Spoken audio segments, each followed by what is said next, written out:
Dampak penjajahan Jepang di Indonesia lengkap dalam berbagai bidang baik segi positif maupun negatif. Penjajahan Jepang selama 3,5 tahun di Indonesia membuat perubahan yang cukup besar. Pendidikan di masa pendudukan Jepang mengalami periode jauh lebih buruk dibanding di bawah masa penjajahan kolonial Belanda. Selama pendudukan Jepang, kebijakan dalam bidang pendidikan disesuaikan dengan modus menarik simpati rakyat Indonesia. Ketika datang, Jepang menjadikan Indonesia sebagai pangkalan perangnya. Masyarakat harus hidup di bawah kondisi perang yang diterapkan oleh Jepang. Akibatnya, berdampak pada pengajar yang harus bekerja untuk Jepang.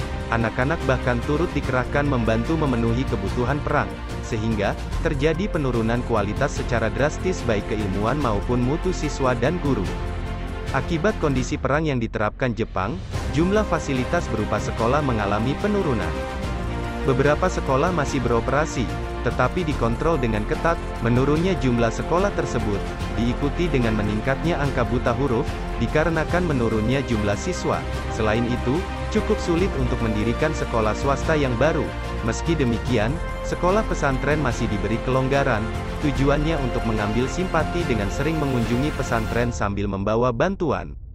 Para pemuda juga kehilangan waktu untuk menempuh pendidikan, karena dipusatkan perhatiannya untuk terlibat dalam organisasi semi-militer seperti Keibodan dan Hizbullah. Penanaman doktrin oleh Jepang, Hako-ichiu, guna mempersatukan seluruh negara Asia dalam Imperium Jepang, sehingga ditanamkanlah pemahaman bahasa, sejarah dan adat istiadat Jepang. Bahkan menjelang Jepang menyerah kepada sekutu, penanaman doktrinnya semakin kuat, dengan harapan dapat menghancurkan ideologi Indonesia merdeka.